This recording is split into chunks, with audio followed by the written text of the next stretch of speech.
recibí a los 23 años, actualmente tengo 32 y ejercí un tiempo la profesión libre, muy poquito, y estoy en tribunales haciendo carrera desde hace 4 años.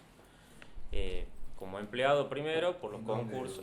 eh, la mayoría del tiempo en Fiscalía de Instrucción, acá en Capital siempre.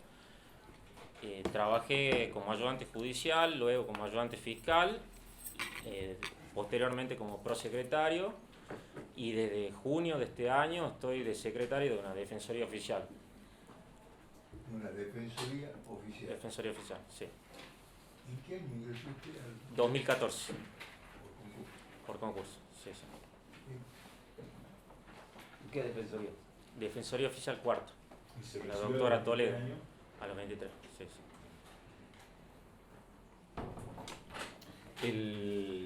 Como una introducción, el otro día estaba siguiendo el debate legislativo en el Senado y por unanimidad el Senado le da sanción a lo que era un proyecto de ley. Había 60 senadores presentes cuando se sanciona por unanimidad la reforma al Código Penal que posibilita la iniciación de oficio de la investigación en los delitos de abuso sexual infantil. Si se podría referir al tema, si lo conoce. La verdad que no estoy al tanto de los detalles, pero me parece sumamente positivo teniendo en cuenta las convenciones internacionales suscritas por la República Argentina, todo lo que es el interés superior del niño, y la verdad que es muy bueno que se puedan hacer investigaciones de oficio sin las limitaciones que teníamos antes con la instancia privada. Justamente por eso, por el tema de la averiguación de la verdad, y no hay ninguna limitación constitucional ni convencional que lo impida. Por esa razón me parece, la verdad, perfecto. Doctor Salas, bueno, felicitarlo. Muchas gracias. Acá es la primera vez que Primera vez. participa en una entrevista. A mí me interesaría saber cómo se está preparando usted para este desafío, cómo se está capacitando en vistas al inicio de un nuevo sistema que modifica completamente las reglas de juego. Bueno, recientemente fue el viernes de la semana pasada, finalizamos el curso de litigación oral que organizaba la Escuela Judicial. La verdad que un curso con profesores muy preparados que son de la Universidad Andrés Hurtado de Chile. También estoy leyendo algunos libritos de una colección que dirige el doctor Alberto Binder. Y eventualmente veo videos en YouTube de distintos lugares que están muy buenos, de interrogatorio, contrainterrogatorio, alegatos de apertura, de clausura, y vamos aprendiendo lo que se puede, pero hasta que no se ponga en práctica realmente ese aprendizaje es como muy poco. Después con la práctica uno se va haciendo y ahí realmente es cuando se perfecciona. Perfecto. Y usted tiene la posibilidad de ser fiscal de instrucción en Concepción, conociendo lo importante que es la colaboración policial. ¿Cuál es su opinión respecto de este tema tan actual de la actuación policial, de la policía en la calle, de la policía haciendo vigilancias privadas, hablando por celular? ¿Qué Y opina de este con, tema tan en boga? con respecto a lo que marca el doctor Estofán, que hablen por celular, eso no correspondería, y la verdad que, bueno, eso es reprochable, pero yendo más a fondo con lo que respecta al tema de los servicios adicionales, personalmente yo no me opongo a ello, incluso en mi experiencia en fiscalía. He tenido muchísimos casos en los que el personal policial que está actuando en cumplimiento de servicios adicionales toma intervención en hechos que son ajenos al propio servicio adicional que presta. Por ejemplo, está cuidando, no sé, una empresa privada y sucede algo en las cercanías y tienen la obligación de actuar. Lo hacen de hecho. Después, alguna vez un profesor de criminología, el doctor Herrera Prieto, desconozco exactamente la fuente, pero lo dijo en su momento en un curso que dictó en la Facultad de Derecho. Él decía que las probabilidades de que un policía esté en la calle y tenga una intervención directa cuando sucede un hecho ilícito es prácticamente nula. Entonces, desde ese punto de vista, yo realmente creo que los servicios adicionales no perjudican la seguridad de la ciudadanía. ¿Y el efecto disuasorio no le parece importante de la presencia policial en la calle? Quizá, pero me parece muchas veces esos policías que están haciendo adicionales también se paran en las puertas de los locales comerciales, bancos y marcan una presencia. Realmente, además, bueno, me parece que los policías en sí no generan en quien tiene la voluntad de delinquir una disuasión especial. Pero con ese criterio uno podría privatizar a la policía. O prescindir. Prescindir. Es decir, No, me parece que no, pero hay que tener en cuenta distintas circunstancias que tienen que ver con el tema salarial, que esto es una posibilidad que tienen ellos de incrementar sus ingresos, y yo realmente no lo veo como algo negativo. Me parece que lo óptimo, pero bueno, eso también depende de cuestiones presupuestarias, financieras de la provincia, sería que ninguno preste servicio adicional y que todos salgan a la calle, así como también el personal policial que hace labores administrativas, que en realidad salga también a la calle y no se aboque a eso. Doctor, usted dice que va a vivir acá en Tucumán y está concursando para el Centro Judicial Concepción. Actualmente estoy viviendo acá. Sobre todo como fiscal de instrucción que tiene mucha presencia territorial, ¿cómo piensa manejar esta cuestión? Si eventualmente tengo la suerte, el privilegio de ser elegido, al principio, por supuesto, porque es una cuestión de adaptación, me iría todos los días hasta allá, hasta que en algún momento pienso radicarme. De hecho, fui en el día de ayer a conocer el centro judicial, hablé con gente de las distintas fiscalías, de las oficinas nuevas, como esta oficina de recepción de denuncias, la unidad de conclusión de causas, y cuando previo a volver, pasé por una inmobiliaria a averiguar los precios. Así que, por las dudas. Bastante más barato que acá en Capital. El visor. ¿Cómo? ¿Usted es de Capital? Sí, de Capital. ¿Y egresó en la estatal? En la estatal, en el año 2010. Dígame, ¿y conoce cómo es el centro judicial al que podría actuar como fiscal de instrucción? Fui a conocer ayer características tiene? lo que son específicamente el edificio, conocí una fiscalía de instrucción que muy amablemente el titular de esta fiscalía me dejó ingresar, me contó, digamos, cómo trabajaban, y la verdad que me parece que tiene algunas problemáticas muy similares a las que son acá. Me decía que el principal tema de interés público y de política criminal sobre el que hay que hacer foco son en los delitos contra la propiedad, lo que es motoarrebato, contra personas en situación de vulnerabilidad, por ejemplo, ancianos, mujeres solas, que eso es el principal índice delictivo. ¿Y causa y esas cosas tiene alguna idea? ¿De estructura? ¿Cómo se conforma el centro judicial? Sí, hay 4 fiscalías de instrucción, 3 juzgados de instrucción si no me equivoco, además de las defensorías oficiales, que en este momento habría una sola, quizá 2, depende de la suerte de una de las postulantes de uno de los concursos. Y más o menos me estaban contando que ingresan unas 11.000 causas al año entre las 4 fiscalías, que es un promedio que en los últimos años siempre se va agrandando, pero con una nueva fiscalía en funcionamiento generaría una carga de trabajo menor que facilitaría una mayor calidad en el trabajo mismo, sin perjuicio de las otras oficinas nuevas como la unidad de conclusión de causa, que va a facilitar mucho llegar a la carga de trabajo cero para la implementación del nuevo sistema. Es un centro judicial que tiene una población bastante menor al de acá de Capital, pero proporcionalmente los índices delictivos son similares. Quizá haya delitos un poco menos violentos que son más propios de las ciudades grandes, tienen pocos homicidios comparado con lo que es acá en Capital, pero, por ejemplo, tienen altos índices de delitos de violencia de género, abusos sexuales,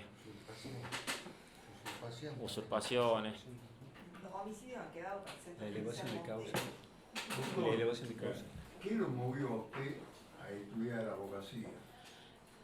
Y ¿Tiene alguien? ¿Su papá es abogado? no, mi padre es contador, mi madre ingeniera agrónoma, soy el primer abogado de la familia, no tengo ningún familiar, tengo una prima, sobrina en realidad, sobrina segunda que es abogada ahora, pero ella es más chica, por suerte está incursionando en penal desde la profesión libre, ojalá que siga, porque la verdad que es maravilloso el mundo de lo penal, más allá de las presiones propias que tiene, pero la verdad que es muy lindo. Y yo en su momento, cuando me ingreso a la facultad, yo la verdad que soy una persona que le gusta prácticamente todo. Ahora ando estudiando matemáticas, no sé, y en su momento también Pero quería... Los abogados no quieren saber nada con la matemática. No, el abogado que no sabe matemáticas financieras es Eso sí. Se funde. Tal cual. No, soy malísimo con la matemática, pero estoy intentando aprender un poco. Aparte de mi casa, todos mis hermanos van por ese lado, ingeniería, licenciatura en química, licenciatura en economía. Entonces todos me ¿Cuántos tratan hermanos son, doctor? 5 y me dicen como el de las ciencias sociales. O sea que en ese sentido quiero aprender un poco.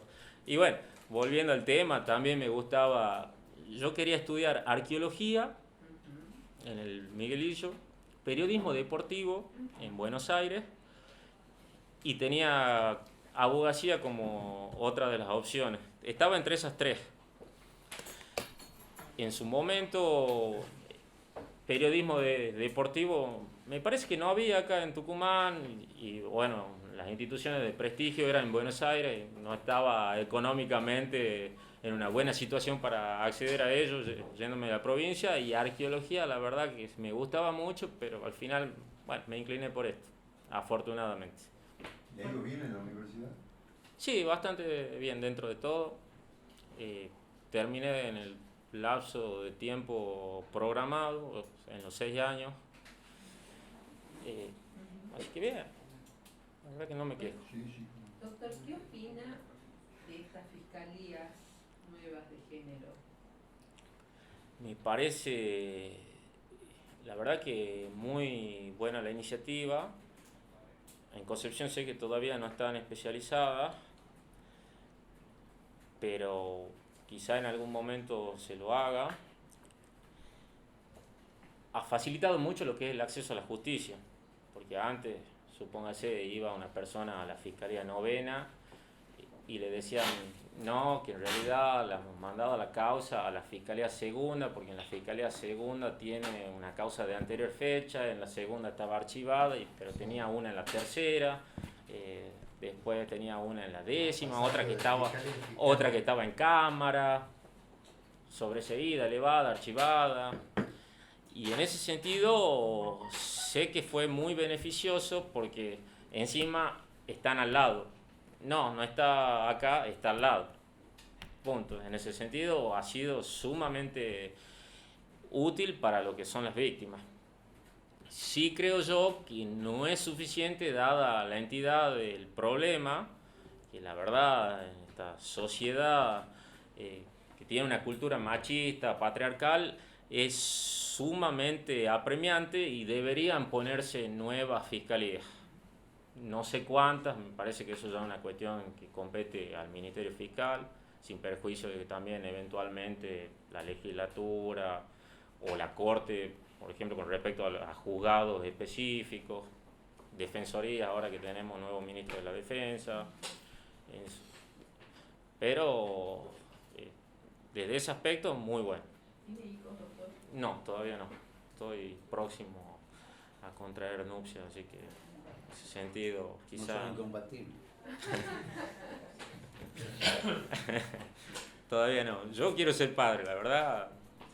Pero bueno, ella es más chica, tiene 5 años menos, está disfrutando la vida. Bueno. Y de casado también se disfruta. Y sí, también. No sé qué opina. Bueno. ¿Y lo van a seguir a Concepción? Y es la idea. Es la idea. Pero bueno, yo creo que me apoya en todo, afortunadamente, y por eso es que tomé la elección. ¿Qué hace ella? Ella estudia nutrición. Ahora le falta rendir la tesis, así que Y si con ella le eso. dice no lo acompaño, ¿qué hace? Y busca a alguien de Concepción. Digo, Hay chicas lindas. qué sé yo, pero- La secuestramos. Total, no hay fiscalía especializada en género allá. Así que. Bien. ¿Qué opina de la implementación del nuevo sistema con la gente que hay, con digamos, con los operadores actuales, el nuevo código, todo con audiencia? ¿Qué opina de eso usted? A mí me parece. Por trabajar en la defensoría, digamos. Sí, me parece excelente. Todo lo que es el nuevo código tiene una finalidad de procurarle a la gente una solución de los conflictos que anteriormente no existía, con todo lo que son los principios de oportunidad. Y bueno, la oralidad misma que genera que se solucionen por ahí en minutos cosas que antes se solucionaban en meses porque había que correrle vista a una de las partes, tenían... Ahí, ¿qué opina del auxiliar de fiscal? El auxiliar... Es una figura que ha merecido mucha... El auxiliar de digamos. fiscal me parece sumamente positivo. La verdad que la situación de emergencia que hay hoy en día con pocos fiscales lo ameritaba, sin perjuicio de que una vez regularizada la situación se concursen los cargos y puedan llegar a... ¿Qué opina de los cuestionamientos que se hacen a los jueces unipersonales para, digamos, el proceso conclusional que se está implementando? Yo no veo impedimento constitucional y me parece que es bueno porque acelera el tema del juzgamiento para que se esclarezcan muchas veces ¿Se los puede hechos. soslayar la garantía del juez natural, digamos, con un juez unipersonal? ¿O no? Yo creo que sí, o sea que no la afectaría. No le afectaría. Me parece que no. La verdad que no he hecho un análisis en profundidad del tema, pero me parece que en principio no. ¿Suficiente? Sí. Muchas gracias. Muchas gracias, doctor. Por favor, a ustedes. Gracias. Hasta luego. Chao. Hasta luego. ¿Nervioso? Todas las entrevistas Ya tenemos son atrás. nerviosas, sí, pero Ya sabe. cada uno, no, ya son varios. No me tocó la suerte que estaba usted, justo estaba de luna de miel, así que no. Fue de menor en la entrevista. No, para cámara, vocal de cámara penal. Ah, vocal de cámara. ¿No era? Esta es la segunda entrevista. Yo vine varias entrevistas en Sí. otros consejos. En cuanto Siempre saqué buenas notas en los exámenes, pero los antecedentes no me daban, porque era un abogado litigante primeramente, tenían muy pocos antecedentes, entonces no pasaba la entrevista, o llegaba la entrevista, pero no llegaba la terna. Pero bueno, me ha servido mucho el hecho de venir, lo he conocido mucho de ustedes. Están acá. ¿Ah? Estoy trabajando en el Poder Judicial de ayudante fiscal en Concepción. Y bueno, desde hace muchos años atrás me vengo preparando para una vez se me toque, Dios me bendiga y me toque el cargo. Hice una maestría en Derecho Penal en la Austral con el doctor Jacob Buxi en Buenos Aires. Terminé la Escuela Judicial del CAM. Dentro de la Escuela Judicial del CAM hice el entrenamiento penal con todos los trayectos que eso implica, estrategia de la defensa, oral. Lo terminé prácticamente la escuela judicial, me falta un solo examen con la doctora Ayusa para fin de mes. Estoy haciendo la especialización en Ministerios Públicos acá por la UBA, el convenio con la UBA y el Ministerio Público. Y aparte hice un curso de mediación penal en el año 2013, cuando en realidad nadie hablaba de mediación penal acá, o la posibilidad de que se aplique en el ámbito penal la mediación. Entonces, en esa época nos dio el Colegio de Abogados, lo trajo el doctor Tula, en las cuales nos dio y nos daba ciertos videos, entrevistas, incluso de robo agravado, que se daban reuniones privadas y se llegaban a conciliar esa clase de delito, que en el 2013 era impensado acá en Tucumán, decir, ¿cómo va a conciliar algo así? Si la víctima está en una posición muy debilitada con respecto y dolida con respecto al imputado, y bueno, pero ha dado resultado en Mendoza. Entonces, él nos vino a dar acá por medio del colegio esa capacitación. He hecho muchos cursos de litigación oral. Ahora por la escuela judicial me estoy por ir en noviembre, 5 días a la Universidad Alberto Hurtado, con el doctor Blanco, claro, para hacer terminar la diplomatura de litigación oral. Discúlpame. Sí. Siguiendo tu primera exposición, ¿por qué cree que ser fiscal de instrucción en Concepción es una bendición de Dios?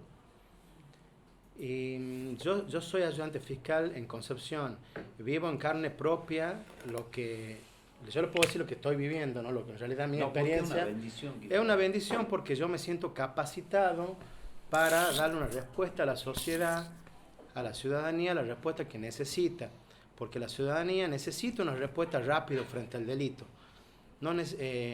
O sea, yo veo en la experiencia que se dan muchos delitos, que el allanamiento no se hace rápido, las medidas judiciales no se hacen rápido.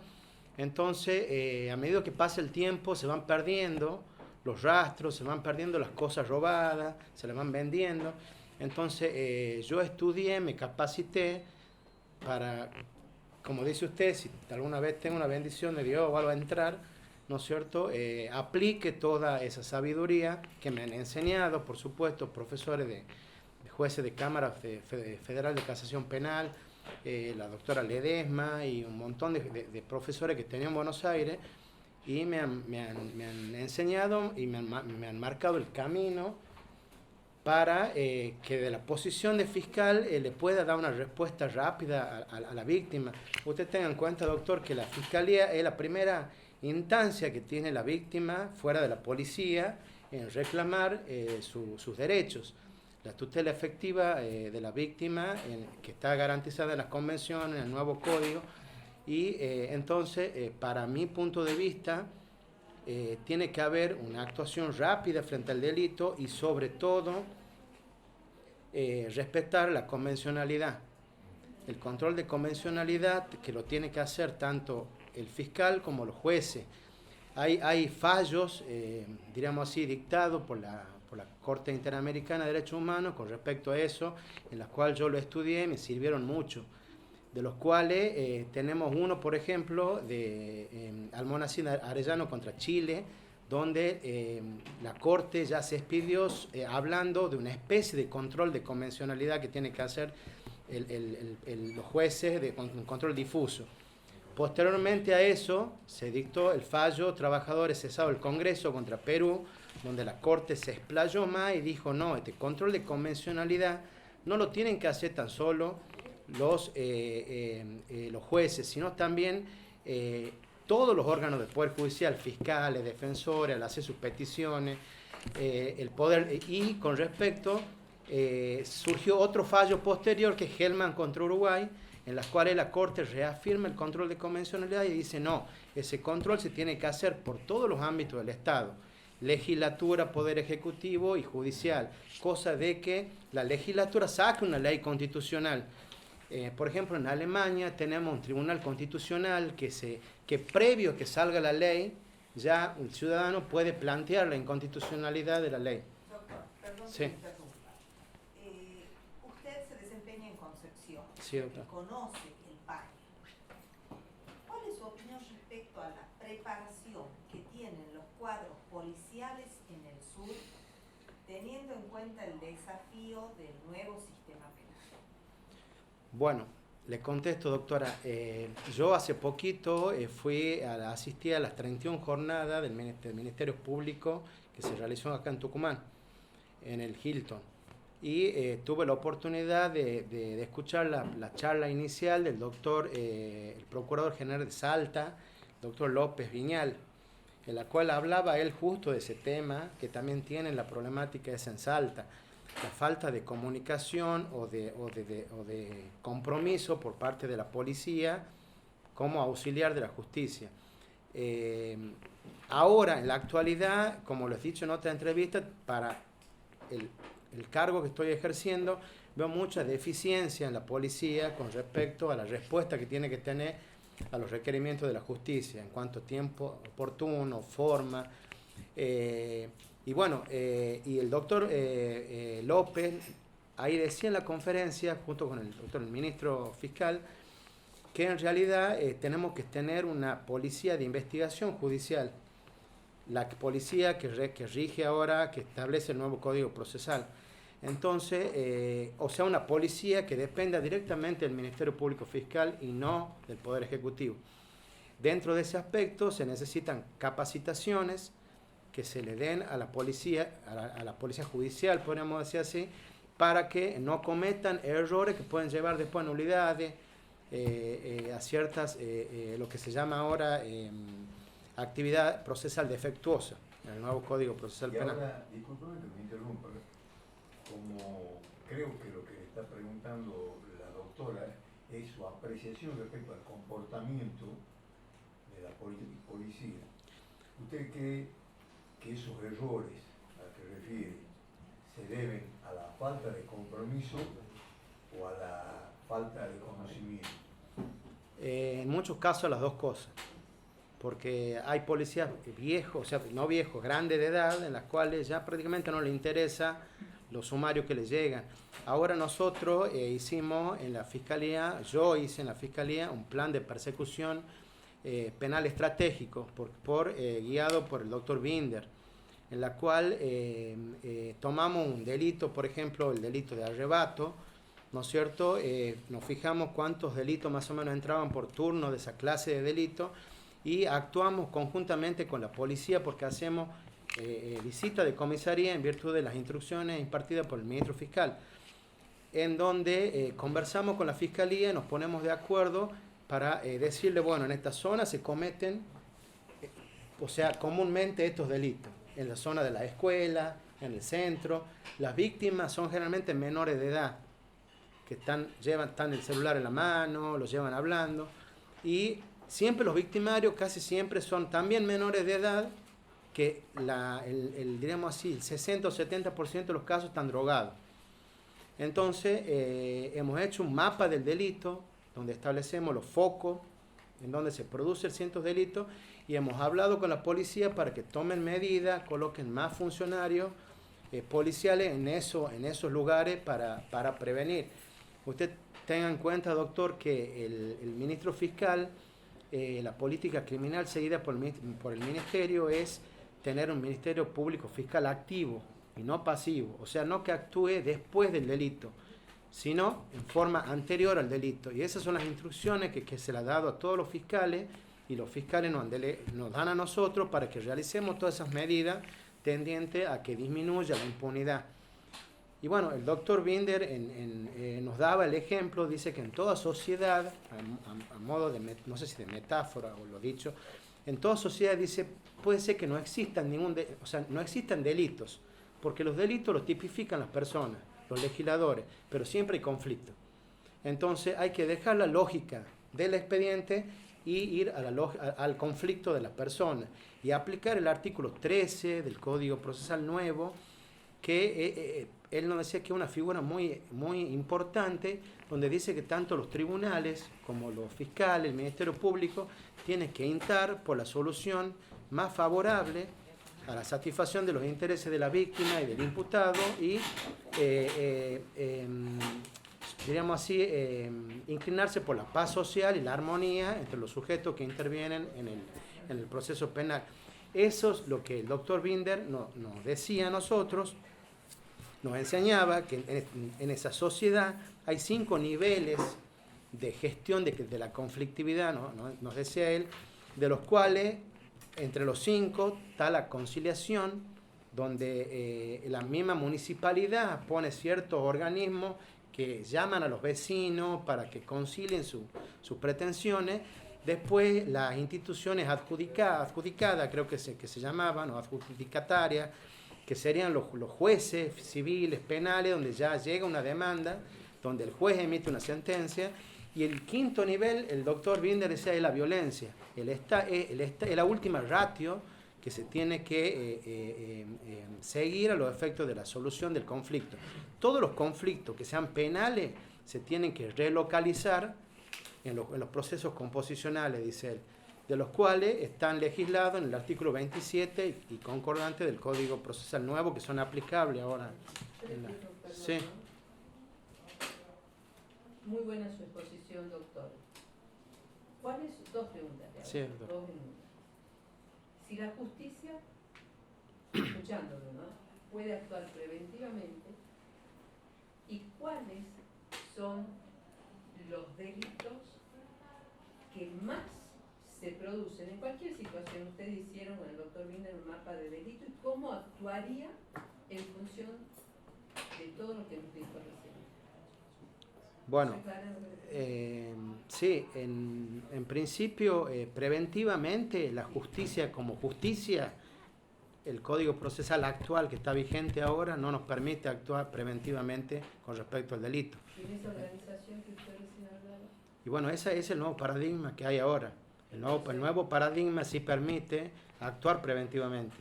Entonces, lo que todos queremos, y Dios quiera que se dé, que se aplique la reforma, y en febrero podamos contar con audiencia, podemos contar con una serie de beneficios que da el Código Procesal, que en realidad vamos a tener un fiscal activo, un fiscal que dé la cara ante el imputado, ante las víctimas, un juez que dé la cara, no como ahora que salen sentencias que copian, pegan y no sabe la víctima ni el imputado quién es, por qué ha salido eso.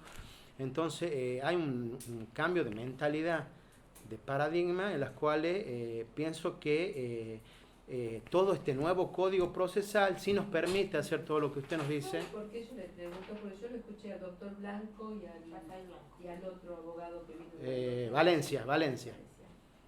Y en Concepción, y él utilizó un concepto que se lo dio un policía en Chile, con un fiscal, que siempre viendo esto de las incumbencias de cada uno, el territorio de cada uno.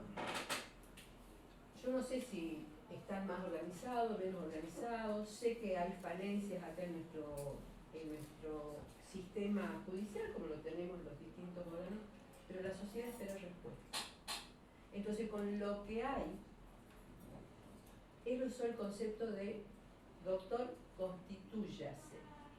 Me quedó eso diciéndole, bueno, son estas situaciones echándonos la culpa a la policía, el fiscal, la policía, la sociedad, el periodismo. ¿Qué respuesta damos? Porque usted hizo una enumeración muy buena a partir de lo que el doctor Binder y toda su capacitación. Pero bueno, la llevemos al territorio con lo que hoy hay.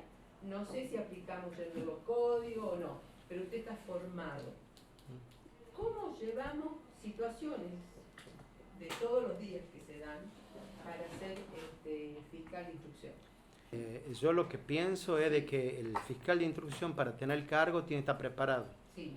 Tiene que estar capacitado y tiene que saber a qué se atiene. ¿No es cierto? Porque es una responsabilidad muy grande ser fiscal, muy grande ser fiscal. No cualquier persona va a hablar por teléfono de Tucumán, sí, hace esto, hace lo otro, y se desliga. No. Para mí, el fiscal tiene que ser una persona protagónica, una persona que interviene inmediatamente en el hecho, no tan solo los ayudantes fiscales, sino el fiscal, sea un delito pequeño o un delito grande, no importa, tiene que intervenir, porque y más en este proceso oral que viene ahora, que el propio fiscal va a tener que defender todo. Entonces, me parece que ahora, actualmente, necesitamos un fiscal proactivo, un fiscal comprometido con la justicia. ¿Dónde vive, doctor, usted? En Montero. ¿Nacido ahí? Sí, nacido y criado todo en Montero. También, una preguntita. También hay que estar preparado en en esa inteligencia de lo que usted nos está diciendo, de los nuevos paradigmas, también el fiscal tiene que estar preparado para no investigar algunas causas que efectivamente la policía comete errores que son groseros y que ahora van pasando porque lo mismo el fiscal investiga, lo mismo hace el requerimiento de elevación a juicio, llega la causa a juicio oral y sale una absolución. Entonces se diluye en el tiempo quizás esa responsabilidad. Sí. Con el nuevo sistema, cuando haya un problema de eso, digamos, cuando la policía, por ejemplo, le tome declaración a una persona sin la presencia de un abogado, o haga un acta, digamos, incorrecta de allanamiento, o haga un registro sin la autorización correspondiente, en ese mismo acto el fiscal tiene que decir esto no me sirve. Por eso tenemos el control. Entonces hay que preparar también a la sociedad para eso, ¿no? Sí, tienes mucha razón.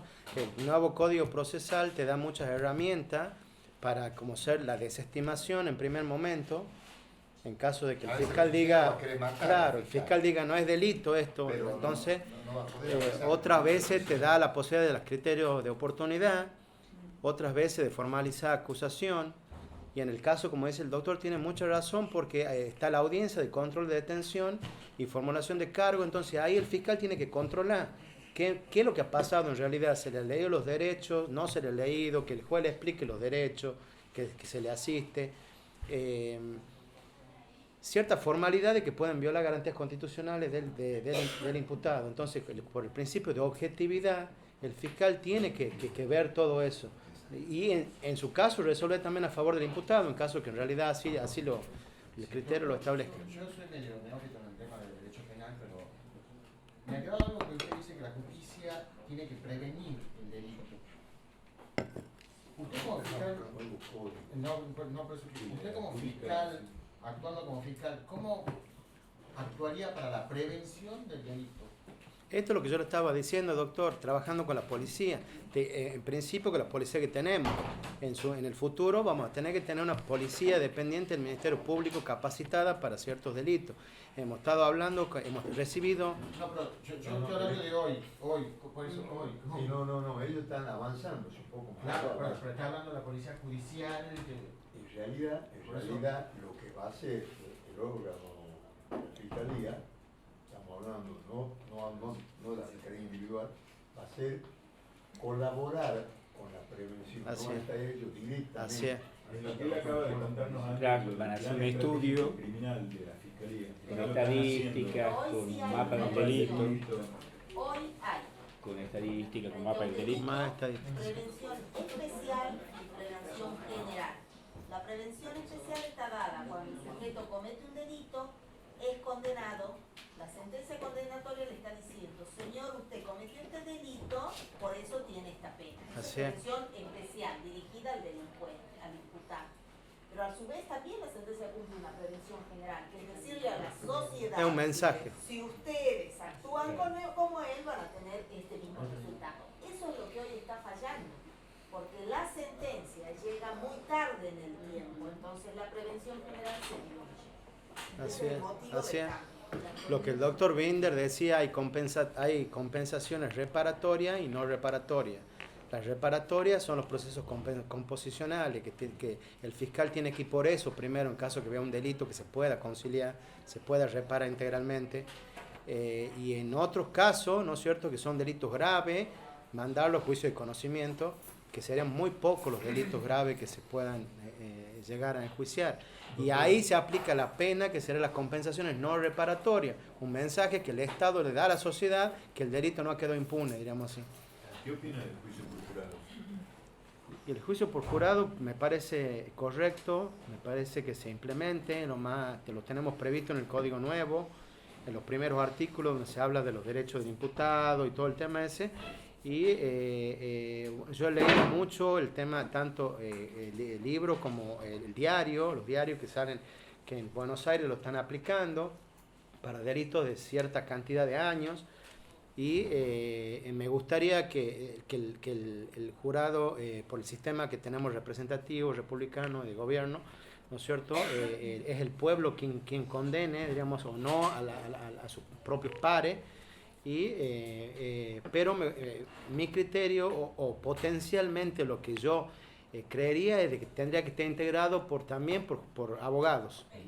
El escabinado, diríamos así. Porque, claro, mixto, porque en realidad la gente común, claro, al comienzo, porque la gente común a veces no sabe la tipificación del delito. ¿No habría ahí una influencia de medida de un jurado sobre los legos, formando opinión? Y yo pienso que si lo que se rige, todo lo que yo he estudiado, doctor, está basado en la buena fe. El principio de la buena fe es más para litigar. Un abogado, o sea... Los dos sistemas estos que hay, de hecho uno y el otro el puro, sin técnico, en el escanibado. ¿Dicho bien? Eso está bien. Ahí, en ese. El abogado que se instala ahí, el jurado técnico, no influye sobre el lego de entrada nomás. Y bueno, yo creería que hay que ver casos concretos. Sí, puede orientar. Porque imagínese también algo, un lego. De todos modos, el jurado no impone pena. ¿No? Así es. Brevemente le pido permiso, presidente, ¿no? Porque el presidente siempre es bien dinámico con las entrevistas. ¿Qué opina usted sobre la iniciación de oficio de la investigación y el instituto de la prescripción en los delitos de abuso sexual infantil? Bueno, con respecto a la primera pregunta, el Código Penal se reformó hace poquito y habilita las acciones públicas, diríamos así, para los delitos de abuso sexual infantil, en la cual se basó en muchas problemáticas, pedidos de madres, de que en realidad pedían la acción pública porque han perdido su hijo, incluso por sus hijas, por ser abusada. Y bueno, se trata de una política criminal que en realidad se ha remarcado, se ha hecho realidad en el Código.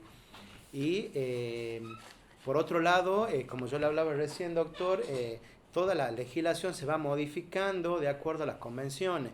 Usted recuerde que tenemos el artículo 2, por ejemplo, de la Convención Americana, que dice que los estados partes tienen que adecuar su legislación a la convención. Tenemos la Convención de Viena sobre Derechos del Tratado, en la cual hay 3 artículos muy importantes, que es uno, lo que yo le hablaba recién, doctor, el Pacta Sunt Servanda. Otro que es que el Estado no puede alegar un derecho interno para incumplir una obligación internacional, que es también un fundamento del control de convencionalidad. Entonces yo lo que pienso es que es una política, doctor, criminal muy buena, donde le da la actividad al fiscal de proceder en delitos que en realidad se dan en el seno de la familia. Nosotros tenemos un 90% o más de casos de niñitas violadas, que la ha violado el padre, el padrastro, intrafamiliar, el tutor, y en realidad los que saben de la familia no se animan a denunciar. Entonces, la noticia criminal que puede recibir el fiscal puede ayudar, ¿no es cierto?, en algunos casos a prevenir y en otros casos, ¿no es cierto?, a no permitir digamos así, daños ulteriores que pueda causar el delito.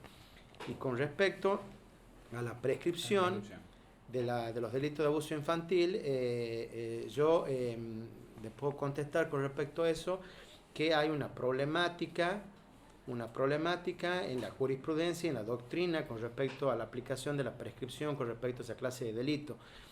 Por ejemplo, hay un fallo de la Cámara, de la Sala Quinta, creería que de la Cámara Nacional del Criminal y Correccional, donde se trataba, le doy un ejemplo, de unos abusos producidos en el 95, de niñas de 6 años y de 5 años. Entonces, han sido denunciados cuando las chicas eran mayores. Y el tribunal, ese tribunal, en la alza, ha confirmado la prescripción de los delitos que había dictado el juez de primera instancia por haber superado los 12 años que establece el artículo 62, si no mal recuerdo, inciso 2, de las penas temporales. Entonces, ese caso llega a la Cámara Federal de Casación Penal, y en la cual ahí hay votos divididos en cuanto a la prescripción de esa clase de esos delitos, donde por un lado está un doctor Juan Carlos Margariño, no sé, que él se adhiere a la prescripción diciendo, basado en la seguridad jurídica, en que no puede estar una causa abierta sine die, que se tiene que dar un límite, que el Estado tiene, la prescripción es una garantía del imputado y el Estado ya ha perdido el interés social en investigar ese delito. El doctor Hornos y el doctor Borinsky dictan por mayoría aplicando la Convención Belén do Pará y la ley de protección integral a favor de la mujer y la ley de protección de niñas, niños y adolescentes, la Convención del Niño, en la cual aplicando toda esa normativa, los doctores estos dicen esa normativa eran ley vigente al momento de los hechos. No importa que la ley nueva, diríamos así, haya modificado los plazos de prescripción, pero ya estaban vigentes esos tratados que protegían a las mujeres, todo acto o omisión contra la mujer, tanto sexual, psicológico, económico. Entonces, y en el preámbulo de la Convención Americana, de la Convención de Belén do Pará, dice que las violencias contra las mujeres son violencias graves de derechos humanos y de las libertades individuales. Y ahí es una cosita que me quiero detener, justo me he acordado que en ese fallo declara no prescripta la acción de la mujer que había denunciado con la mayoría de edad, diciendo que había una desigualdad cuando era niña, porque el violador era su curador, su padre, no recuerdo bien, y que no podía en su momento, estaba impedida del acceso a la justicia en forma efectiva. Y ahí es donde yo le quería remarcar que, si bien no declara imprescriptible el delito de abuso sexual, hace referencia a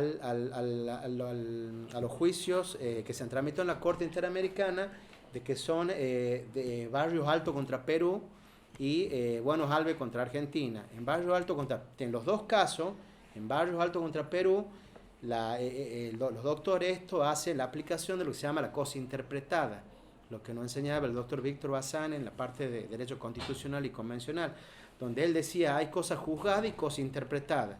Cosas interpretadas es cuando el juicio se da con otro país, pero en la Argentina se da una situación similar en la cual tenés que aplicar el holding o el fundamento de la sentencia, que será una cosa interpretada.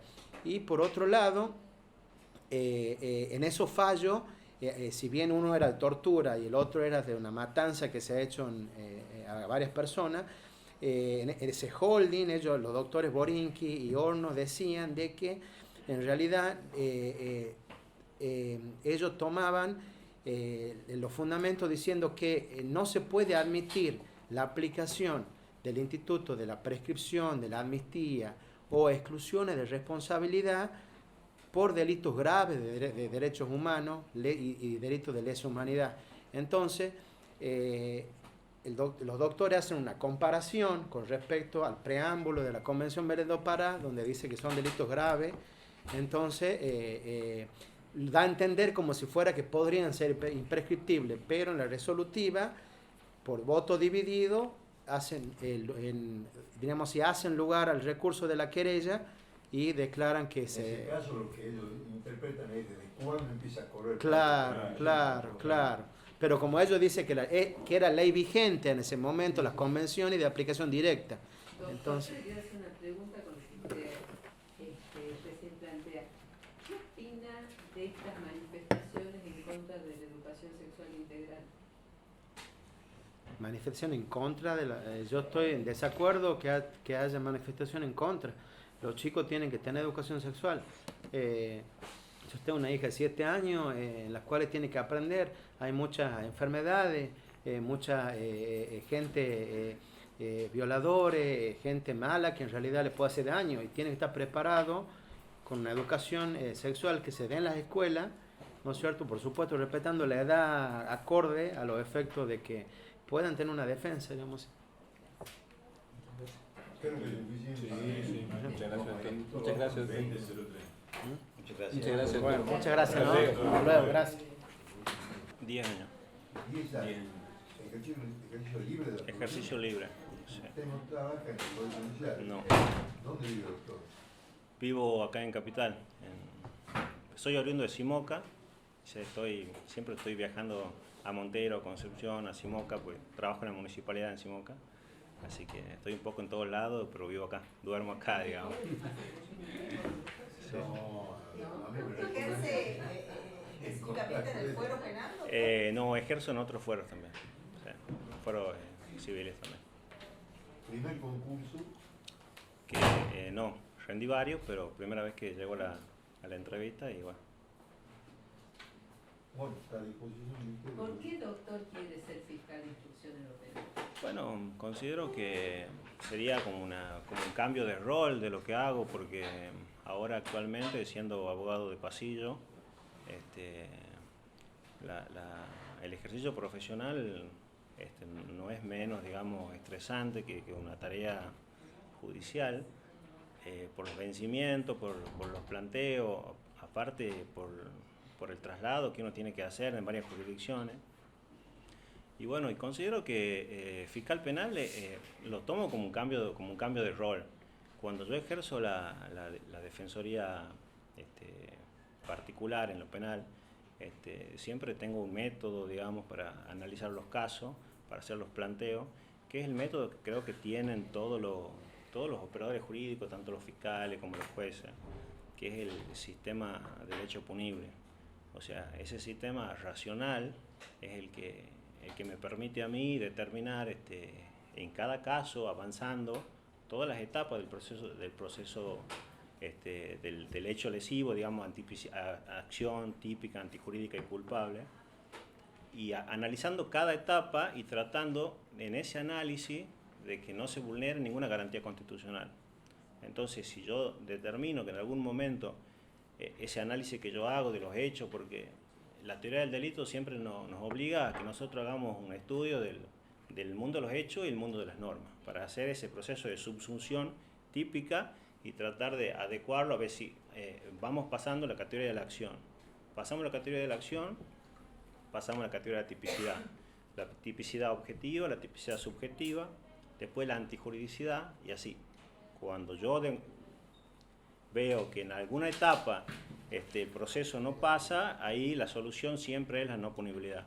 Y considero que estando en un rol de fiscal no debería ser diferente y el análisis tendría que ser el mismo. Además que el fiscal se debe a la objetividad, el análisis siempre tiene que ser igual, aunque el rol cambia y se investigan los delitos y máxime con este nuevo cambio de sistema, con la igualdad de armas, pienso que al abogado litigante le va a resultar mucho más provechoso este cambio, porque ahora tenemos una etapa prácticamente escritural en la primera parte de la investigación y recién tenemos la parte oral en el plenario. Y el acceso a la víctima no es tanto, la víctima prácticamente no tiene participación, salvo que haya una querella. Y el abogado cuando está defendiendo al imputado también, muchas veces hay allanamientos o cuestiones que por ahí ya nos consideramos como imputados y como abogados pedimos tener acceso al expediente, a la causa, no porque esté secreto de investigación hasta que si no lo citemos a declarar como imputado. Entonces eso uno como abogado defensor lo sufre, digamos, desde afuera. Máximo porque en alguna fiscalía seguía habiendo un cartel que decía no se habla con los funcionarios, solamente presenta un escrito y se le proveerá. Entonces considero que este cambio de paradigma, de sistema, va a mejorar mucho, va a agilizar el proceso. Lo que va a agilizar más es el tiempo y con la oralidad, con todas las etapas orales que están previstas, va a generar esa inmediación con el juez, con las partes. ¿Cómo se está preparando usted, doctor, para la oralidad? Bueno, hice muchos cursos de litigación, tengo libros de litigación, tengo muchos videos, digamos, descargados, que siempre estoy viendo cómo se hace un alegato de apertura, cómo se hace un alegato de cierre, cómo se presenta una prueba, cómo se indaga un testigo, el examen directo, el contraexamen. Aparte estoy en la escuela judicial, que también he tenido materia que respecto a eso, psicología del testimonio. Entonces creo que sí estoy preparado para el cargo. Para afrontar el desafío. Sí. Además Concepción si bien es cierto, territorialmente tiene una extensión importante, abarca, bueno, lo que es, tiene más o menos una población de 200.000 habitantes. Y lo que he podido averiguar, porque no hay estadísticas publicadas, averiguó con los fiscales que la cantidad de delitos que ingresan por año son aproximadamente 11.000, entre 10.500 y 11.000. O sea que es una tasa alta comparado con la cantidad de habitantes que hay, porque son pocos los habitantes son 200.000. Y comparado con Capital, digamos, hay más fiscales que en Capital, porque en Capital la población es 1.100.000 más o menos, y hay 13 fiscales, o sea que hay más fiscales proporcionalmente que en Capital. Pero eso es relativo porque usted tiene en Concepción solamente la parte de la IPP dividida en 2 centros judiciales. Exactamente. Pero en la parte del plenario hay solo cámaras en Concepción, o sea, suma la población del Centro Judicial Montero y la población del Centro Judicial Concepción. Claro. Y está más tal. Te estás refiriendo a los fiscales. Yo me refiero a los fiscales. Pensando que el fiscal ahora va a tener que sostener desde el inicio. Porque ahora actualmente hay 4 fiscales, que prácticamente van a quedar 3 porque hay uno que está con la elevación de un pliego. O sea que van a ser 4 con esta quinta. Y bueno, en este momento Concepción está atravesando un proceso, digamos, de transición. Se ha creado en esta semana, se va a crear la oficina de atención de denuncias al ciudadano, se va a crear esta semana. Está funcionando ya la oficina propia del Ministerio Público Fiscal de denuncia y está la oficina creada de la ley 9114, que es la que hace la descarga de todas las causas que son superiores a 6 meses, aplicando los criterios composicionales, mediación, conciliación y bueno, archivo, salvo que sea cuestiones, digamos, graves, o que haya querella, o que haya funcionario público. En ese caso no se aplica. Y esta oficina está a cargo de 2 auxiliares y 3 empleados, y atienden también las causas de Montero. O sea que está un poquito complejizado. El chico que está es Mariano Fernández, que sí lo deben ubicar. Él está a cargo ahora de la oficina esa. Y bueno, comparativamente los delitos son aproximadamente de delitos contra la propiedad, o sea, amenaza, violencia de género. Conforme están organizadas las fiscalías ahora, no responden a las necesidades del Ministerio Público, porque están organizadas en fiscalía primera, segunda, tercera, en dominaciones. Y resulta que la nueva reforma nos exige de que el Ministerio Público es uno solo, único, indivisible, representado por cualquiera de sus miembros, donde hay un solo Ministerio Público, una sola fiscalía que se divide en unidades fiscales, que tendrían que ser unidades fiscales especializadas por materia, o sea, unidad especializada en violencia de género, unidad especializada en delitos complejos, homicidio, y ahí viene, digamos, la importancia, digamos, de cómo va a trabajar cada fiscal. Puede trabajar en equipo, puede trabajar más de un fiscal en una unidad. El hecho de que la información ingrese, digamos, para la fiscalía en general, eso hace que, por ejemplo, ahora el fiscal de la cuarta nominación no sabe qué pasa, qué se investiga en la primera y viceversa. Entonces, siendo que la mesa de entrada es común, ya ingresa a la fiscalía y puede pasar el caso de que se investigue un hecho, por ejemplo, una violación por un lado y que también haya un hurto, entonces no necesitan, digamos, después se verá si se lo maneja una unidad o se acumula por una conexidad subjetiva, pero lo veo muy provechoso, digamos, cómo se va a organizar para que responda a las necesidades del Ministerio. Y bueno, y con respecto a las políticas criminales, bueno, ahí tendrían que, yo me reuní con un fiscal en Concepción y le pregunté qué tipo de delitos había y bueno, él me dijo que el ministro estaba preocupado porque hacía poquito había ido, se salió en todos los diarios, que él fue que constató que en 2 días habían 268 causas, de esas 268 causas, el 7% solamente se había individualizado al presunto autor y que ni siquiera de ese 7% no se sabía si se iba a llegar o no a un juicio porque no había prueba, por un montón de cuestiones, o sea que era como preocupante. O sea que pienso que las políticas criminales deberían tener en cuenta y en consideración la zona, y bueno, y el fiscal, el ministro, tendrá que reunirse cuando ingrese la vigencia del código nuevo, no solo trabajar con los fiscales, sino con todos los operadores jurídicos, asesorarse con criminología, con antropología, para ver cuáles son las causas de por qué surgen esos tipos de delitos, para no solo controlarlos, sino erradicarlos. Y bueno, básicamente pienso que sí se va a poder lograr porque son una población chica. Y bueno, y como se está haciendo esa etapa de descarga, digamos, ahora están tratando de sacar todo lo que más puedan. Y bueno, y si llegamos a la aplicación del nuevo código, con esto los juicios que nos queden colgados, digamos, se denomina liquidación, que se lo tienen que liquidar. Así que bueno, siguiendo un poco el método de Perú, digamos, que no ha tenido una transición y que también hubo una etapa de descarga y después de liquidación con las causas que han quedado por ahí en el tintero. Muy bien. Así que, Muchas gracias. Muy bien, Muy bien. doctor. Muchas gracias. bueno, muchas gracias. Está a disposición. Marisa, doctor. Sí, sí. Doctor, ¿puede referirse a las facultades que el artículo 14 de la ley 9114 le otorga al fiscal en lo que es el régimen transitorio de resolución de causas? Bueno, sí. Con el régimen transitorio de resolución de causa se ha creado una oficina que permite que causas que actualmente se encuentran en trámite, cumpliendo ciertos requisitos, pasen a la oficina de transición para encontrar una solución a ese conflicto, a ese delito.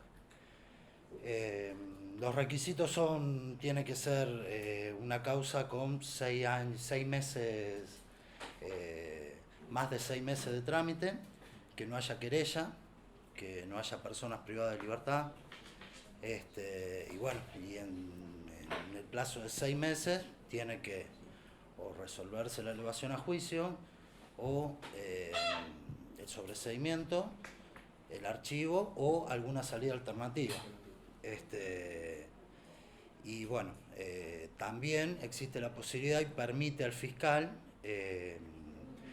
hacer una suspensión del juicio a prueba o un juicio abreviado, sin necesidad de la elevación a juicio. ¿Dónde vive, doctor, usted? Yo vivo en Aguilares, en el sur de la provincia, cerca de Concepción. ¿Cuántos años de abogado? Yo me recibí en el año 2008 en Rosario, en la provincia de Santa Fe. Y ese mismo año me vine a vivir a Tucumán. ¿Cómo se está preparando, doctor, para el nuevo sistema? ¿Cómo se está capacitando? Bueno, estoy haciendo la escuela judicial. Terminé de cursar una especialización en Derecho Penal en la Universidad de El Salvador. Además el Poder Judicial, el Ministerio Público nos está capacitando para lo que es la reforma. Me capacito por mi cuenta también con bibliografía, Binder, el libro de teoría del caso, audiencias preliminares, examen, contraexamen de testigos. ¿Ejercicio libre, doctor? Estuve 7 años de ejercicio libre y actualmente desde mayo del 2016 soy ayudante fiscal de la Fiscalía Primera de Concepción. ¿Por concurso? Sí, por concurso. Y el último libro, volviendo a la pregunta de la capacitación, Estrategia de litigación en el sistema acusatorio de Hauch, que ese lo estoy terminando. Muy bien, doctor. ¿El juicio por jurado qué opina? La verdad no tuve la oportunidad dentro de las capacitaciones que nos dieron por el Ministerio Público, en realidad de la Corte, que nos invitaron a las personas del Ministerio Público, había venido un fiscal general de Neuquén.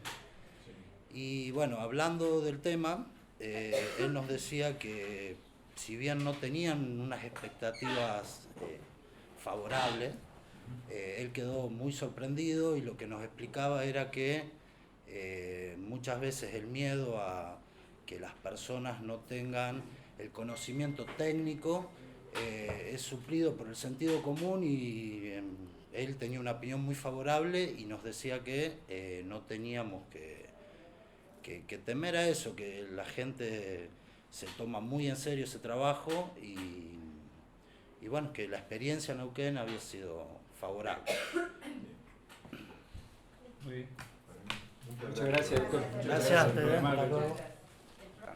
¿Y qué se está enchufado así? Es muy severo, doctor. Venía con temor. Más me ha asustado. Preocúpese más. ¿Cuántos años de recibido tiene, doctor? Yo tengo ya 7 años de recibido. Sí. ¿Y qué ha hecho los 7 años de eso? Bueno. Profesionalmente, ¿no? Sí.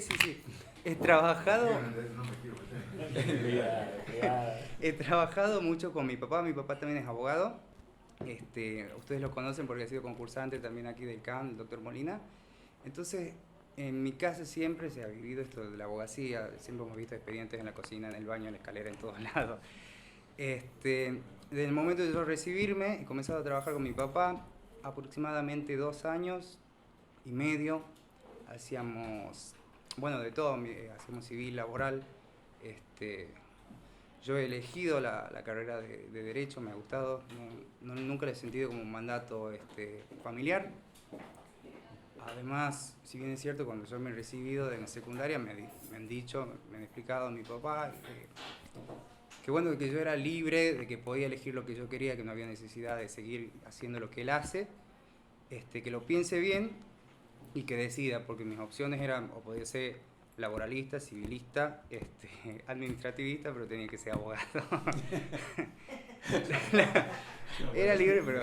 Era el libertad. Sí. He trabajado en el estudio, hemos hecho de todo. Luego he ingresado en el primer concurso público que había de ingreso al Poder Judicial. Ya en las entrevistas he pedido que si me podían designar, ¿cómo está, doctor? En la parte penal se me designe. En esa época el Ministerio Público de la Acusación estaba junto con la Corte. Mucha gente evitaba las fiscalías o evitaba las cámaras o los juzgados de penal porque se decía que se trabajaba más. Bueno, yo he pedido eso y he entrado por suerte en la parte penal. El primer año de trabajo he accedido a un crédito personal y me he pagado una especialización con la Universidad Nacional de Rosario. La he comenzado a cursar en penal y la he concluido. Ya la he concluido por suerte. Y desde entonces, que trabajo en penal, hace 5 años que yo ya estoy en el Poder Judicial. Actualmente estoy trabajando en la relatoría de la Cámara Penal de Concepción, del Centro Judicial de Concepción. Antes he estado en la relatoría de un juzgado de instrucción y antes también, cuando todavía no estaban divididos el Ministerio Público y la Corte, he trabajado, he prestado lo que se llamaba refuerzo en esa época cuando se demoraba el ingreso de personas en la Fiscalía Primera, en los turnos del doctor Sánchez, y he trabajado en la Fiscalía Segunda también con el doctor Rojas. Así que ese ha sido mi recorrido, más o menos, en la carrera judicial. Me gusta mucho, me apasiona, sobre todo el derecho penal, siempre me ha gustado mucho. A mí me gusta mucho la cosa pública y creo que el derecho penal es lo que más tiene que ver con la cosa pública. ¿Usted vive en Concepción? Yo vivo acá en San Miguel ahora, hace 2 años que estoy viviendo acá, pero trabajo allá, así que todos los días me levanto tempranito, viajo y trabajo, entramos a las 7. Pero... ¿Cómo? No, yo soy de Concepción. He elegido venir a vivir acá, sí. Sí. Estoy viviendo solo en un apartamento. ¿Se va a tener que volver allá si llega a ser fiscal? Sí, estimo que sí porque la actividad de fiscal requiere mucho tiempo de dedicación. No tiene límites, no tiene plazo, hay que estar disponible todo el tiempo, entonces... Por suerte tengo esa suerte es como que vivo en los dos lados. Yo resido acá, pero estoy allá también, porque trabajo todos los días. Tengo mis padres allá, así que hay días que me quedo a dormir para que no se haga tan pesado el traslado toda la semana. Pero he elegido venir acá porque en la capital hay más cosas, está la facultad, hay más posibilidades de capacitación, hay más posibilidades de redes de capacitarme y de... Exacto. ¿Tiene escuela judicial? No, me he inscrito en todos los, nunca, en todos los llamados, nunca he salido sorteado, lamentablemente. Siempre he estado buscando qué estudiar, digamos, he terminado la especialización en penal y he comenzado una especialización a distancia en Derecho Crítico y Derechos Humanos con CLACSO, el Centro Latinoamericano de Ciencias Sociales. Le he culminado, por suerte, estoy esperando ahora los certificados. ¿Pagó? ¿Cómo? ¿Pagó ya? Sí. He pagado y he rendido. Es una muy buena experiencia, la verdad. Sí, coordinada por el doctor Zaffaroni y los doctores, Lucas Arrimada y Roberto, no me sale en este momento. No hay problema. Bueno, sí. Sí, es buenísima, la verdad, muy buena. Sí, sobre todo muy centralizada en nuestra región.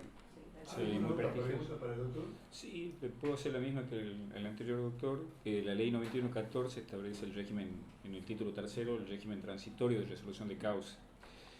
Podría referirse a las facultades que el artículo 14 le otorga al fiscal, casos en que procede. Me permite 2 minutitos, me organizo. Bueno, sí, la ley que alude usted, doctor, es de muy reciente sanción, en agosto de este año, y antes de entrar en lo de la facultad del fiscal, quisiera reseñar que es muy importante porque ha hecho una elección en la forma en la que vamos a implementar nuestro nuevo sistema. El primer artículo, lo primero que resuelve esta ley es derogar lo que se llama el sistema residual. ¿Sí?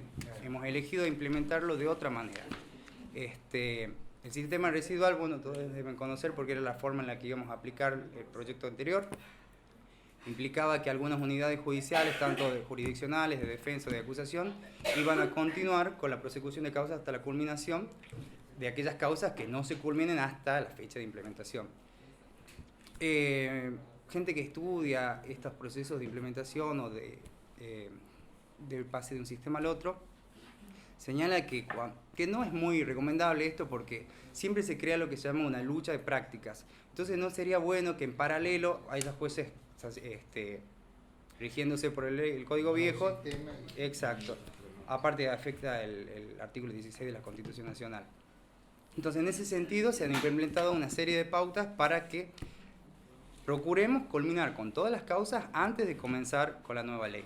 De todas formas, aquellas que no se culminen van a comenzar de todas maneras con esa ley. Fija algunos principios que, bueno, quisiera entrar directamente en la pregunta, pero más o menos tribunales unipersonales, los recursos también van a ser unipersonales, hay unas unidades fiscales especializadas para darle conclusión a las causas que tengan algunos requisitos específicos, 6 meses, acusado individualizado, etcétera, etcétera. También le fija a las cámaras la obligación de fijar un cronograma de cuándo van a terminar esas causas. Y le da facultades nuevas al fiscal de instrucción, que es lo que estamos rindiendo, lo que estoy rindiendo yo. ¿Cuáles son esas facultades? Bueno, no las tenía, sí la tenía el Ministerio Público, no la tenía el fiscal de instrucción, que es remitir de manera directa al Tribunal de Juicio o al Juzgado Correccional acuerdos de juicio abreviado o probations, ¿sí? Esto es muy importante porque era una facultad que antes solamente tenía el fiscal ante el Tribunal de Juicio, el fiscal de Cámara. Ahora lo puede realizar el fiscal de instrucción, que es este cargo que estamos concursando, lo que implica que se puede realizar desde etapas muy tempranas del proceso, ¿sí? Que es un beneficio muy importante porque estamos buscando la celeridad de todo este sistema. Implica, no hace falta que exista ya un requerimiento de elevación a juicio para realizar estos acuerdos,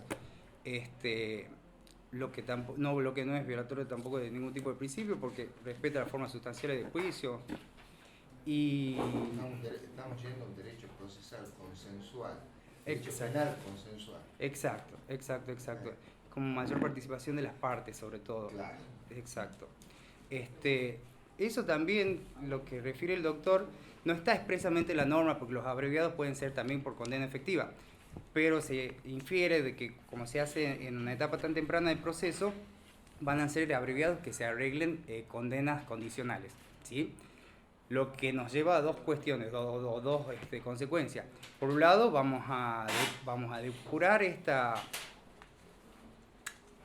actividad, esta ultraactividad que tiene el sistema penal, ¿sí? Vamos a depurar un poco esto y también vamos a depurar el sistema carcelario, ¿sí? Porque vamos a implementar muchas medidas alternativas a la prisión, que es muy importante realizarlo y que tengamos un sistema que esté orientado a eso, ¿sí? Esas son facultades nuevas que no tenía antes el fiscal de instrucción. Perfecto. Sí. Bueno, Muchísimas gracias. les agradezco, ha sido un gusto conocerlos, es la primera vez que me presento en una entrevista. Con permiso. Muchas gracias.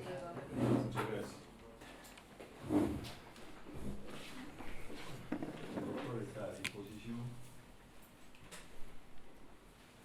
¿Cómo está, doctor? Primer Bueno, momento. sí. Muy bien.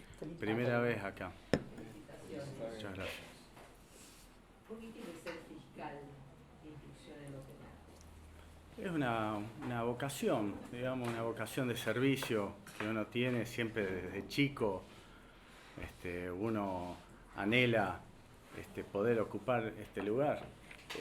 A la vez yo no me veía y sí amigos míos me convencieron.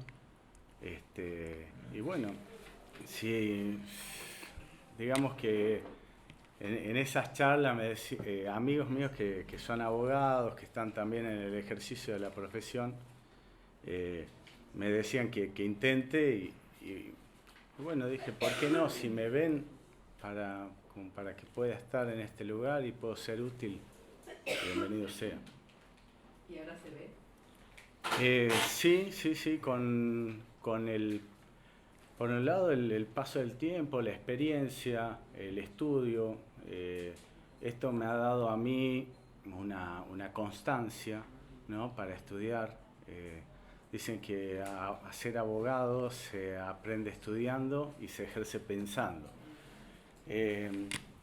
Me ha dado esa metodología que no la tenía para el ejercicio de la profesión, ¿no? Siempre uno le llegaba el caso y se ponía a analizarlo o a estudiarlo. En cambio, esto de agarrar y decir, bueno, que a uno se le ponga en la cabeza llegar a una magistratura, ya tiene que estar preparado. Y en eso empecé a comenzar a estudiar, a tener un hábito de estudio diario, no solo un hábito de estudio para poder, porque uno como profesional y como abogado, por así decirlo, cuando van a rendir un examen con sus pares, a mí me daría vergüenza, digamos, pegar una página en blanco. Entonces uno quiere estar a la altura de las circunstancias. Entonces para eso uno requiere una preparación.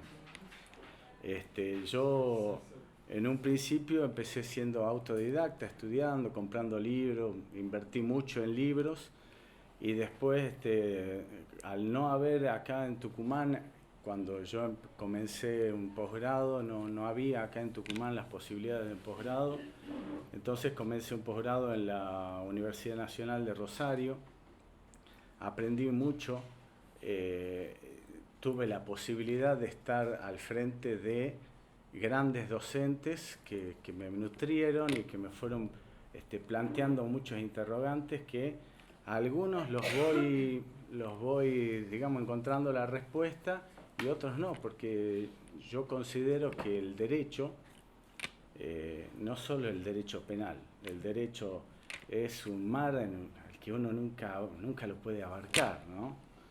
Entonces, pero bueno, hay que tratar de estar preparado y a la altura de las circunstancias. Yo lo único que tengo para poder estar a la altura de las circunstancias es el tesón, el empeño y tratar de estudiar todos los días. Doctor, ¿dónde se domicilia usted? Yo tengo mi domicilio acá en San Miguel de Tucumán. Sí. ¿Cómo resolvería el tema de ser fiscal de instrucción a 70 kilómetros de aquí? Sí, eso no me resulta un inconveniente porque o uno se muda el domicilio, si bien uno tiene la posibilidad acá de agarrar el auto y estar en 1 hora en Concepción, y si uno agarra el auto también y se va a Yerbabuena demora 30 minutos, ¿no? O por ahí más, dependiendo del tráfico. ¿Usted es de acá? Sí, soy de acá, soy de San Miguel de Tucumán. Eso no me resulta un inconveniente, pero si resultase un inconveniente, yo no tengo ningún problema en mudarme a la ciudad de Concepción, siempre y cuando, digamos, el cargo lo requiera. Si yo veo que el cargo lo requiere, me mudo a Concepción sin ningún problema, ¿no? Máxime teniendo en cuenta todo el nuevo sistema penal que se viene, que se requiere mucho del cuerpo, ¿no? La presencia, que si bien el doctor Estofan lo conoce muy bien al nuevo sistema penal, porque él fue uno de los que hizo la acordada 107 del año 2013, perdón. Me parece excelente porque se requiere mucho más de un magistrado de todas las partes del proceso, de los letrados, de los magistrados, bueno, también están presentes las víctimas, tienen una mayor relevancia en el proceso, un mayor protagonismo, y también el imputado. Cuando hablo del abogado me siento emparentado acá con el doctor, porque bueno, los dos somos del ejercicio de la profesión. Como abogado yo lo veo lo mismo que decía recién, uno tiene que estar muy preparado, porque uno tiene que poner el cuerpo y la cara, y a nadie nos gusta hacer el ridículo ahí, a no ser que sea, no sé, una persona que no entra dentro de las concepciones que yo tengo del ejercicio del derecho. De cara a la sociedad. ¿Cómo? De cara a la sociedad. Sí, es un sistema que es mucho más claro, transparente, en que la sociedad puede ver todo el proceso. Es un sistema que yo lo considero rápido, eficiente. Eso está por ahí comprobado en otras provincias. A mí me sorprendía que algunas personas que no entienden el sistema, nuevo que se viene, con el caso de Nair Galarza, ¿no? Que es salió en todos los medios y algunos criticaban esto, que es un proceso, en 6 meses ya tenía una condena firme, una condena. Eso para el ritmo que nosotros manejamos ahora, a mí me pasó de tener, el año pasado, de tener una causa de estafa de una empresa, digamos para no dar nombres, que se dedicaba a la venta de automotores, y era del año, la cifra estaba en australes, ¿no? Era del año 89. Y como yo estaba por el lado de la querella, también éramos actores civiles, y en ese entonces, bueno, era un automóvil de esa época, y la sentencia salió en australes, a convertirla. Y cómo es difícil, digamos, explicarle al cliente. Obviamente yo ya era como el 5º abogado, ¿no? Porque ya los otros profesionales o dejaron de ejercer el proceso. Lo que era, digamos, me llamaba la atención era el tesón de esa persona para perseguir el fin de justicia. Sí, sin duda, no se hubiera llegado, porque es un delito, un tema patrimonial, más que nada, y entra dentro de estos métodos alternativos de resolución de conflicto, ¿no? A mí me gusta mucho el nuevo sistema, estoy esperanzado y espero estar a la altura de las circunstancias, y si no, seguir estudiando, ¿no? Muy bien, doctor. Muchas gracias, doctor. Gracias a ustedes. Muchas gracias. ¿Primera vez? Sí, señora. Bueno, felicitaciones. Gracias. Muchas gracias. Bueno. Bueno. ¿Ejerce la profesión libremente? Ejerce la profesión libremente, sí. ¿Especializada en derecho penal o está haciendo de todo? No, solo hago derecho penal. Hice la orientación, yo estudié en la Universidad de Buenos Aires y te obligan a orientarte. Y ahí los 2 últimos años es solo derecho penal. ¿Eligen una especialidad? Sí. La orientación. Sí, y la segunda parte es con puntajes, y la orientación tiene como más puntajes, entonces todos los puntos que vos tenés que hacer es derecho procesal, recursos, teoría del delito, criminología. ¿Qué la trajo a Tucumán, doctor? Mi marido. El amor, me imaginaba. Las raíces tiran en los tucumanos. Así que bueno. ¿Hija de tu madre? No. Ah, No, mi marido, yo sí, soy de Buenos Aires. Él. Dígame, ¿usted estudió sociología también? ¿Es sociólogo? Sí. ¿Por qué eso? ¿Cuál empezó primero, derecho y después sociología? Empecé sociología. En realidad, yo siempre digo, tuve un proceso vocacional como muy complejo y muy intenso. Siempre como el mandato familiar era ser abogados, muchísimos abogados en mi casa, y tal vez rebelé a adolescencia de que no voy a ser abogada. Siempre tuve una vocación social muy intensa, siempre he sido voluntaria, bueno, en todo lo que podía, digamos, siempre el otro me conmovía. Y bueno, y tal vez esas cosas de ser adolescente, sí quiero cambiar el mundo, o quiero comprender por qué está pasando esto o aquello, y me metí en sociología. La realidad que la carrera de sociología es divina, es una carrera que te enamora los contenidos. Entonces, bueno, seguía, pero yo de los 19 años que estoy trabajando en estudio jurídico, siempre he tenido jefes excelentes y jefes que me decían, vos tenés que ser abogada. Y ya al año ya empezaba, bueno, los escritos de mero trámite, yendo, qué sé yo. Y me pasaba a la vez que sentía que la sociología no me daba como esas herramientas prácticas que sí encontraba en el derecho, en el estudio que se hacían. Y dije, bueno, yo empiezo. Digamos, ¿qué me va a quitar lo bailado? Digamos, seguiré, y bueno, y la hice.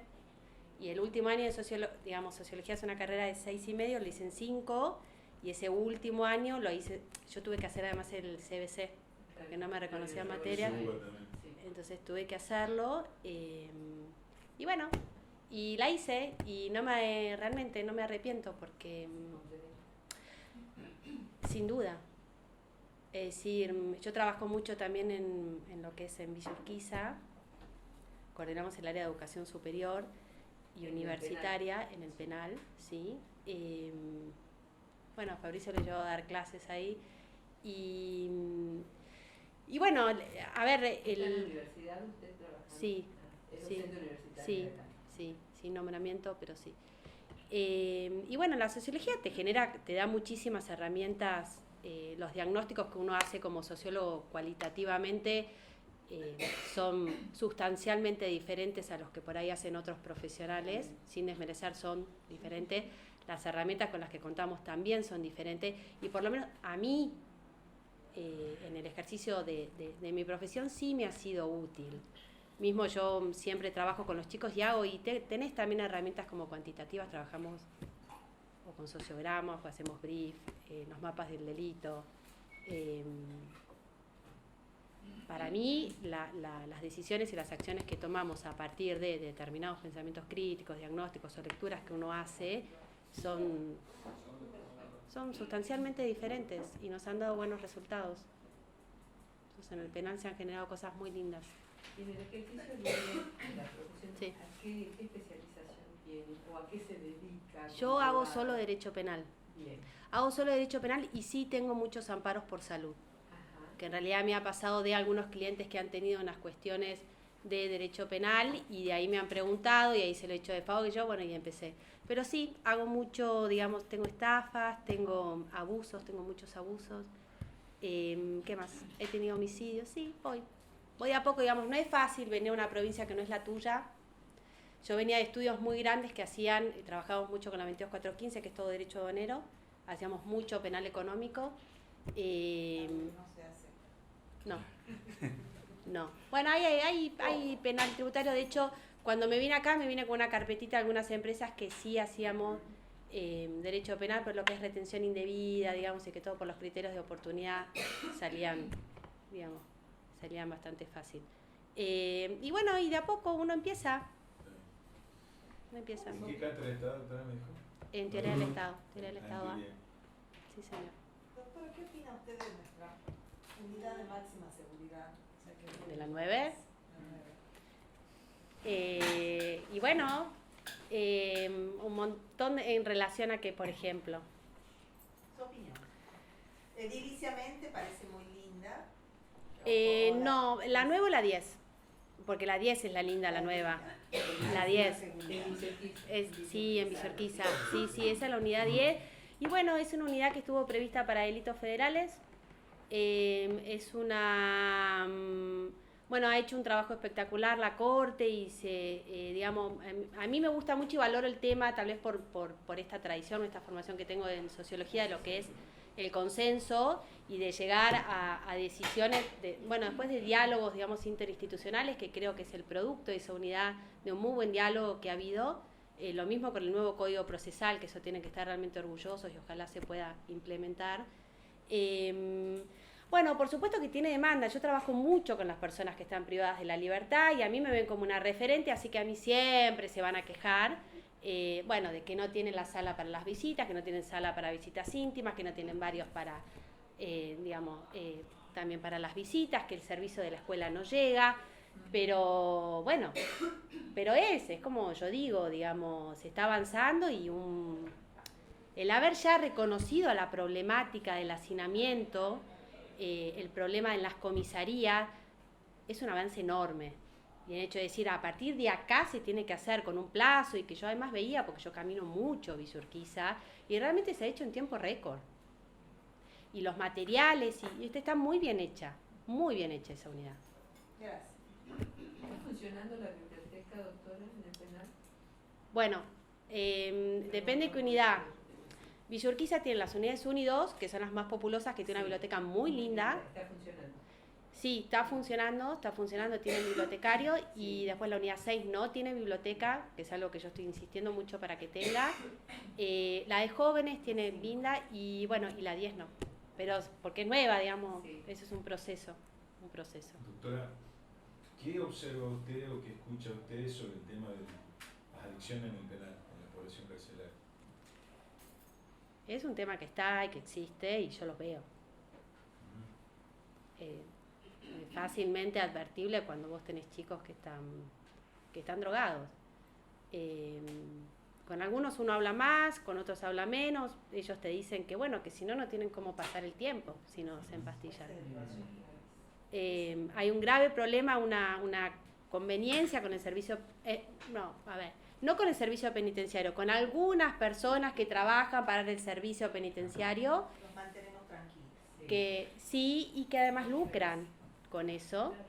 Entonces es muy difícil de combatir, pero sí, es una realidad. Lamentablemente es una realidad y que tratamos desde la educación combatir. ¿Y la producción están haciendo? Impresionante y muy buenas cosas. Lo venden enfrente y trabajan a pedido, y el hecho de que físicamente el juzgado de ejecución esté enfrente realmente significativamente hace una diferencia. Yo la semana pasada estuve reunida con el juez de ejecución.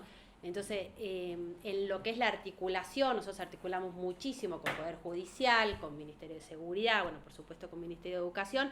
Entonces, la inmediatez, digamos, de tener al juez enfrente es fantástica. Y al director del penal es fantástico, porque vos lo juntás. Encima, al ser educación, son gobierno adentro. Y el diálogo favorece mucho. Producción está trabajando muy bien. Tu mirada en general, doctora, entonces, es positiva sobre cómo funciona el penal. Esa es como una pregunta muy general. Depende qué, como todo. Porque hay algunos documentos, como por ejemplo el último que sacó el Observatorio Internacional de Prisiones, del penal de Villurquiza, que no es muy bueno. Sí, que es lamentable. Sí. Tema de derechos. Por eso, la pregunta de ustedes fue como muy amplia. A ver, tenemos la mitad, digamos, técnicamente, y quiero hablar esto técnicamente, la mitad de las personas que hoy por hoy están en Villurquiza son inocentes. ¿Por qué? Porque no tienen condena firme. Entonces ya ese índice, algo te está diciendo que algo está mal. Ahora vamos a cambiar de código. Bueno, genial que cambió todo. Ahora, ese cambio de código, ¿realmente se va a traducir en prácticas jurisdiccionales que logren invertir esa tasa? En eso la sociología es fundamental. ¿Se va a lograr eso? El hacinamiento es real. Las condiciones civiles son un asco, más allá de la unidad 10. La unidad 9 zafa, si se quiere. Yo he ido a la 1 y 2 cuando con el pozo rebalsando. Instituto Roca. Y el Instituto Roca es para menores, son, bueno, tutelados, y bueno, es un poco como Villa Urquiza. Yo he ido varias veces y es triste, es una realidad triste, pero... A ver, siempre yo tenía un profesor muy bueno que decía que la cárcel era el reflejo de la sociedad. Entonces, cuando vos ves estas cosas, estás diciendo el problema no lo tiene el derecho penal, el problema lo tenemos nosotros como Estado en un montón de otras áreas, que no sabemos ver los beneficios en la educación, los beneficios en salud. Vos no podés educar a un chico que tiene la panza vacía. Entonces, ¿para qué lo llevas al Roca? La solución tiene que venir por otro lado. Y por supuesto que el derecho es el derecho, bueno, que ya lo sabemos, el cansancio, el tema de la última ratio, que tiene que venir a lo último, pero bueno, la sociedad busca respuestas en este derecho penal. Muy bien. Muy bien. Bueno, muchas gracias. Muchas gracias. Muchas gracias, doctor. A ustedes. Buenas noches. ¿Cómo le va? ¿Qué tal? Buenas noches. Que necesita está intacto, o sea, el vaso Bueno, con agua, gracias. esperando la... ¿Cómo le va? ¿Cómo está? ¿Cómo le va, ¿Cómo doctora? está, doctora? Bien, bien, todo bien. ¿Es su primera, Sí. primer concurso y su primera entrevista? El segundo concurso y primera entrevista. Sí. Felicitaciones. Bueno, muchas gracias. ¿Por qué quiere ser fiscal? Bueno, yo O hace... fiscala sería. Fiscal, no, fiscal. Es que me gusta, señora fiscal. La fiscal. Después lo vamos a ver. Bueno, yo hace 6 años que soy ayudante fiscal y bueno... ¿Ha entrado por concurso? Sí, he entrado por concurso y... Sí, hace 6 años de ayudante fiscal de la Fiscalía Tercera. Y bueno, me encanta el cargo, o sea, es algo que me gusta y que me doy cuenta que uno nunca termina de conocer y de aprender, o sea, no es algo que he llegado hasta acá y es todo lo que puedo conocer y es todo lo que puedo aprender, sino que siempre es ilimitado porque cada caso es distinto y se generan situaciones distintas y aplicaciones del derecho distintas y bueno, y ahora con la reforma se viene un nuevo desafío que también es algo nuevo que se abre, algo nuevo para aprender, para aplicar. Y bueno, eso es lo que me gusta. Yo antes, como abogada, he ejercido 8 años como abogada independiente y veía algo totalmente distinto que era juicios ejecutivos. Y era como que siempre era lo mismo, o sea, las mismas excepciones, llegábamos a la sentencia, a la ejecución, pero no se me abría ningún campo nuevo. En cambio, cuando he empezado con el cargo de ayudante fiscal, es como que, o sea, me ha empezado a apasionar eso más que todo, que cada caso es un descubrimiento nuevo y un estudio nuevo de todo lo que tiene que ver el campo del derecho penal. O sea, por eso. Muy bien.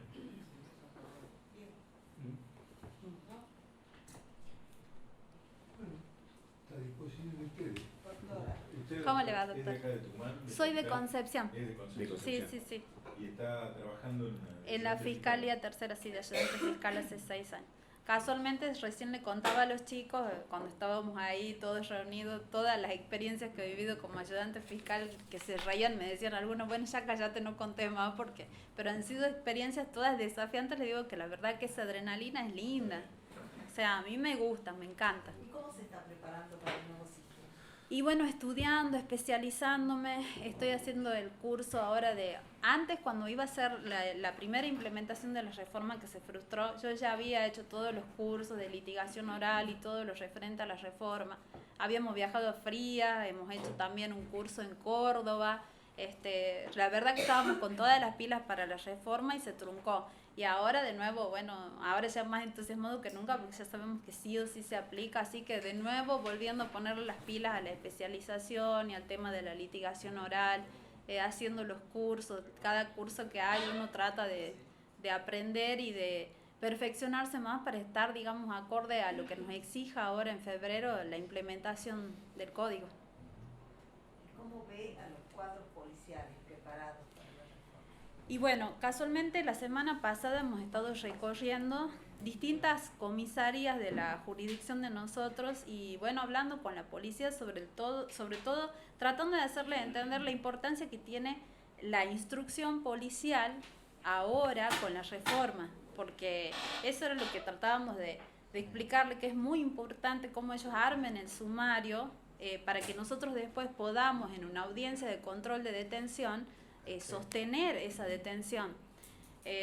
Hay muchas cosas, tema de que uno tiene que ser muy didáctico con la policía a veces y explicarle, por ejemplo, que siempre ellos ya están acostumbrados a, ¿por qué lo aprendemos? Porque es una persona que tiene actitud sospechosa. O sea, muchas veces eso le tenemos que explicar, o sea, no va y no se puede sostener en ningún lado la actitud sospechosa.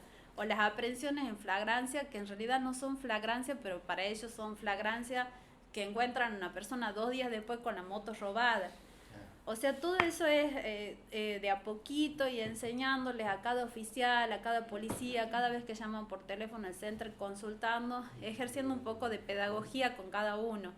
Pero yo pienso que habría que hacer una capacitación a nivel masivo con la policía para explicarles conceptos básicos y artículos determinados del nuevo código que ellos tienen que saber, como por ejemplo en qué caso procede la aprehensión en flagrancia, en qué caso se puede ingresar a un domicilio sin una orden judicial, el artículo 100 del nuevo código procesal, que también es importante que se lo sepan. O sea, son 4 o 5 artículos que si ellos lo entienden y se lo aprenden, estaríamos perfectos para poder manejarnos nosotros también en la audiencia posterior ya en sede judicial.